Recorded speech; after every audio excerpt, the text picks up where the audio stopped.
نہ میں وہابی نہ میں بابی، میں ہوں مسلم علمی کتابی، نہ میں وہابی نہ میں بابی، میں ہوں مسلم علمی کتابی۔ میرا بھائی سے علی بھائی سے میرا یہ سوال تھا کہ ایک طرف آپ یہ اپنی رائے دیتے ہیں اور دوسری طرف آپ ایک طرف یہ رائے دیتے ہیں کہ کسی کے ساتھ مناظرہ میں کرنا نہیں چاہتا، میری اپنی رائے نہیں ہے، لیکن دوسری طرف آپ خود بلاتے ہیں مصباح صاحب کو کہ آپ آ جائیں، میں آپ کو بلاتا ہوں، اور ایک طرف آپ نے منع بھی کیا یہ میں رستہ بند کر دیتا ہوں۔ صرف میرا یہ سوال تھا کہ آپ اگر سب کے لیے آپ نے بند کرنا تو سب کے لیے کریں، اگر کھولنا تو سب کے لیے کھولیں۔ وہ اعتراضات اٹھاتے ہیں میرے دوست وغیرہ جتنے بھی ہیں، کہتے ہوئے دیکھیں علی بھائی اگر اتنے ہی حق پہ ہیں، اگر علی بھائی کے پاس اتنے ہی دلائل ہیں تو پھر وہ سب کے ساتھ بیٹھیں، مفتی حنیف قریشی کے ساتھ بیٹھیں۔ ٹھیک ہے وہ ان کے ساتھ خود نہیں ان کے جو ان کے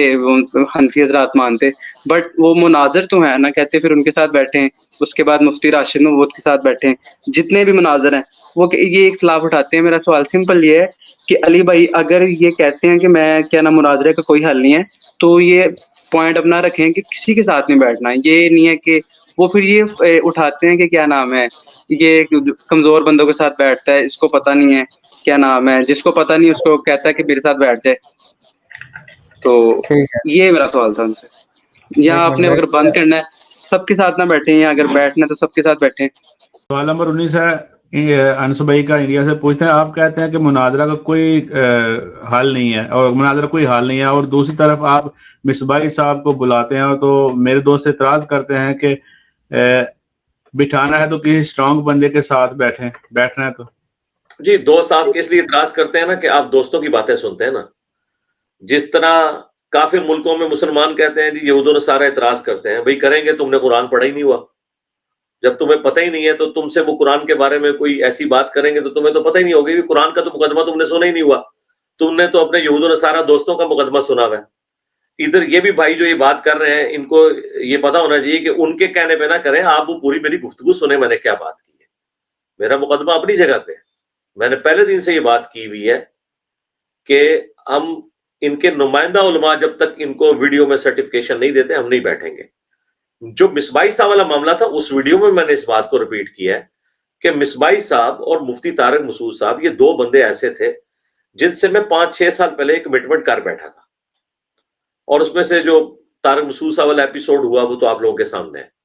تو مصباحی صاحب کو میں نے اس ویڈیو میں کہا تھا کہ چونکہ میں نے آپ سے پہلے اس زمانے میں ایک کمٹمنٹ کی ہوئی تھی لہٰذا میں آپ کو یہ فیور دیتا ہوں اس کمٹمنٹ کی وجہ سے، نہ کہ یہ کوئی نئی آفر دی ہوئی ہے۔ تو اس کو اس طرح توڑ موڑ کے پیش کرنا میرے بھائی، اس طریقے سے اگر آپ توڑ موڑ کے پیش کریں نا تو قرآن پاک میں بھی آپ اس طرح کی کئی چیزیں نکالیں گے جو دو مختلف جگہ پہ دو مختلف باتیں ہوئی ہوئی ہیں، حالانکہ ان کو جمع کر کے کوئی رزلٹ نکالنا چاہتا ہے۔ مثلاً قرآن پاک میں کئی جگہ جب قوم لوط کی تباہی کا ذکر ہوا ہے تو اس میں اللہ تعالیٰ نے کہا کہ ہم نے جو ہے وہ لوط علیہ السلام کو کہا کہ ہم تمہیں اور تمہارے گھر والوں کو نجات دیں گے سوائے تمہاری بیوی کے، لیکن قرآن میں کئی جگہ پہ یہ بھی آیا کہ اللہ تعالیٰ فرماتا ہے کہ ہم نے قوم نوح کو تباہ کر دیا اور ان کے گھر والوں کو اور حضرت لوط کو بچا لیا، اور اس میں بیوی کا ذکر ہی کوئی نہیں ہے۔ دوسری جگہ پہ آتا ہے کہ بیوی وہ تھی جو کہ نہیں بچائی گئی، اور ایک جگہ پہ آیا کہ ان کے گھر والوں کو بچا لیا گیا۔ اب ادھر سے تو لگتا ہے کہ بیوی بھی بچ گئی ہوگی، لیکن دوسری آیت کو جب جمع کرتے ہیں تو آپ کو پتا چلتا ہے کہ نہیں۔ اب آپ اللہ تعالیٰ سے یہ کہیں گے کہ نہیں ہر دفعہ تجھے ساتھ ذکر کرنا چاہیے تھا سوائے بیوی کے، سوائے بیوی کے، وہ بھائی اس طرح نہیں ہوتا دنیا میں، ٹوٹالٹی میں ہوتا ہے۔ تو میں نے اس ویڈیو میں حالانکہ ذکر کیا ہوا ہے کہ آپ سے پرانی کمٹمنٹ تھی، تو اس لیے میں نے اس کمٹمنٹ کو آپ کے لیے کہا، اور مناظرے کے لیے نہیں بلایا بھائی، انہوں نے کہا تھا کبھی بلانا ہمیں بھی، ہم بھی اپنی بات سامنے رکھیں گے، مناظرے کے لیے بلایا، ملاقات کے لیے بلایا تھا۔ اور چونکہ انہوں نے کفر کے فتوے لگائے تو میں نے ان کو کہا کہ آپ میرے ساتھ بیٹھ کے بات کر لیں، آپ سے میں نے پہلی کمٹمنٹ کی ہوئی تھی۔ تو انس بھائی مجھے بہت افسوس ہوا کہ جس طرح یہود و نصارہ کی باتیں سن کے مسلمان بغیر قرآن پڑھے قرآن کے اوپر چڑھ دوڑتے ہیں، آپ نے بھی اپنے دوسرے دوستوں کی باتیں سن کے میرے بارے میں بات قائم کر لی، اور میری بات آپ نے سنی تک نہیں ہے۔ آپ پوری گفتگو تو سنیں۔ اور یہی حرکت کی ہے وہ ہمارے ایک بھائی نے، اویس ربانی نے بھی، اس نے بھی یہی حرکت کی کہ اس نے پکڑ کے پوری ویڈیو بنا دی ہے، ساری غلطی اس سے ہوئی ہے۔ پھر میں نے اسے فون پہ ڈانٹا، میں نے کہا یار تم نے یہ کیا حرکت کی ہے؟ تو وہ کہنے لگا نہیں وہ یہ میرا خیال تھا اس میں سے۔ میں نے کہا یار میں نے پورا خیال کلیئر کیا، پھر تم نے اپنا لقمہ میرے منہ میں کیوں ڈالا ہے؟ میں نے کب یہ بات کی ہوئی ہے؟ تمہیں پتہ ہے کہ میں نے یہ کہا تھا کہ اس سے پرانی کمٹمنٹ تھی, میں اس طرح نہیں کسی کے ساتھ ملتا, تو تم نے جان بوجھ کے اپنا لقمہ میرے منہ میں ڈالا. تو میں نے اسے فون پہ کافی ڈانٹا تھا اس واقعے کے اوپر کہ تم نے جو حرکت کی. میں نے تو ڈانٹنے پہ اکتفا کیا اور کوئی ویڈیو نہیں اس کے اوپر بنائی. اور یہ بھی چونکہ ابھی آپ کا واقعہ آیا تو مجھے اس سے ذہن میں آ گیا کہ یہ ساری شرارت اس کی وجہ سے ہوئی. لیکن جو انہوں نے دوسرے مفتی کا یا مفتیوں کا ذکر کیا, انہوں نے تو پکڑ کے ویلاگ بنا کے اویس ربانی کے ساتھ جو کچھ کی ہے وہ ان کو اب میرے خیال ہے روحانی طور پہ آرام بھی آ گیا ہوگا, انہیں پتہ چل گیا ہوگا کہ انجینئر میں اور باقی لوگوں میں کتنا فرق ہے. اور اس میں وہ اویس ربانی کے ساتھ جو کچھ انہوں نے کیا وہ جسٹیفائی ہیں وہ لوگ کرنے میں, کیونکہ وہ خام خواہ میرے بھی آپ کے اوپر کمٹمنٹ کر رہے ہیں. میں نے کبھی کسی کے ساتھ کیا کمٹمنٹ کی ہے مناظرے کی؟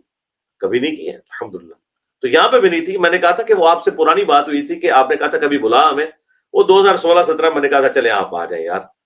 آپ سے بات ہو جائے گی. تو وہ کمٹمنٹ میں نے اپنی, یہ میری شرافت ہے کہ میں نے پرانی کمٹمنٹ والی بات قائم رکھی ہوئی تھی, اس عہد کو میں نے اس کی پاسداری کی ہے. یہ کوئی نئی آفر نہیں تھی, یہ ذہن میں رکھیے گا. لیکن وہی میں پھر بات کروں گا, آپ کو برا لگے گا, لیکن میں یہ بار بار اس لیے بات کر رہا ہوں کہ مجھے دکھ ہوا کہ آپ نے 2-3 مختلف سیشنز میں آ کے یہ سوال رکھا, اور مجھے بڑا افسوس ہوا کہ آپ لوگ اپنے استاد کی بات کو پورے طریقے سے سنتے نہیں ہیں. جس طرح یہود و نصارہ کی باتیں سن کے مسلمان قرآن و سنت کے اوپر چڑھ دوڑتے ہیں, خود نہ انہوں نے قرآن پڑھا ہوتا ہے نہ سنت. تو بھائی ادھر بھی سن لو نا یہ کیا بات ہو رہی ہے. تو اس طرح جن سے آپ یہ بات سن رہے ہیں تو جس میری ویڈیو کا حوالہ دے رہے ہیں ویڈیو دیکھ تو لیں آپ. ٹھیک ہو گیا